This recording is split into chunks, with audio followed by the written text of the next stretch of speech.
Assalamu alaikum wa rahmatullahi wa barakatuh. Mes chers petits élèves du CE2 de l'école Benouna, j'espère que vous allez très bien. Aujourd'hui, nous allons parler de la leçon des solides et des liquides. Comment on peut distinguer entre un solide et un liquide.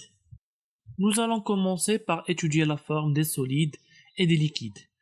Donc, nous allons déposer un glaçon dans deux récipients différents. Ces glaçons ont une forme cubique, sont sous forme de cube. On dépose le premier, le deuxième. Regardez bien, les glaçons ne changent pas de forme, ils gardent leur forme cubique. Après, on va incliner chaque verre. Donc on commence par incliner le verre qui contient des gradations comme une règle. Toujours, le glaçon est sous forme d'un cube, il ne change pas de forme. On incline le deuxième verre. Regardez bien, c'est toujours un glaçon cubique. On va maintenant verser de l'eau liquide dans les deux verres qui ont une forme différente.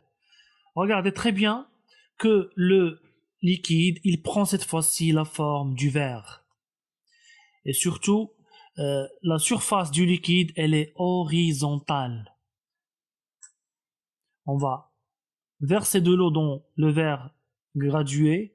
La même chose, l'eau prend la forme du verre et la surface, en haut, on voit que l'eau, elle est horizontale.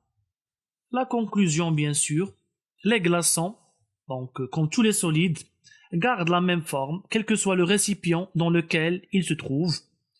On dit donc que les solides en général, pas seulement l'eau solide, possèdent une forme propre. Mais le liquide, regardez bien, quelle que soit la forme du récipient, le liquide, il va prendre toujours sa forme. Donc le liquide, il ne possède pas de forme propre. On va étudier maintenant une deuxième propriété. Donc on va faire une comparaison entre l'eau et le sel. Regardez très bien que quand on va verser le verre qui contient de l'eau, elle coule.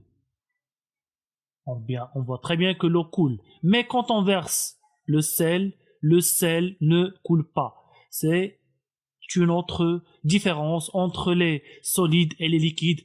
Les liquides coulent et les solides ne coulent pas. La vidéo que vous venez de voir est une vidéo réalisée par l'une de nos élèves. Je l'ai montré bien sûr parce que son visage n'apparaît pas. En conclusion, qu'est-ce que tu dois retenir? En fait, les liquides,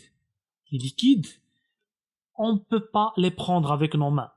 Tandis que les solides, on peut bien sûr les attraper et les prendre avec nos mains. Ça, c'est d'une part. D'autre part, concernant la forme, nous avons vu aussi que un liquide, il prend toujours la forme de son récipient. Tandis que un solide, il garde sa forme. Regardez de l'autre côté, vous avez des raisins et vous avez, je pense, des morceaux de sucre qui gardent bien sûr leur forme. Ça, c'est d'une part. D'autre part, la surface qui est en haut d'un liquide, elle est toujours horizontale, ça veut dire plate. Mais regardez, les solides, ça forme une sorte de bosse. Avant de terminer, j'aimerais parler d'une dernière chose concernant les solides. Regardez très bien dans la case des solides, on les a classés en 3 groupes.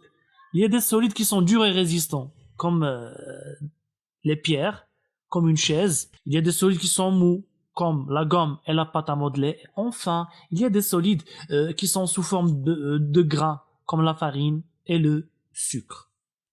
Ça sera tout pour aujourd'hui, mais avant de partir, j'aimerais vous dire, au nom de l'école, au nom des professeurs, de la direction, au nom de tout le monde, en fait, vous nous manquez. J'espère qu'on vous reverra le plus tôt possible, Inch'Allah.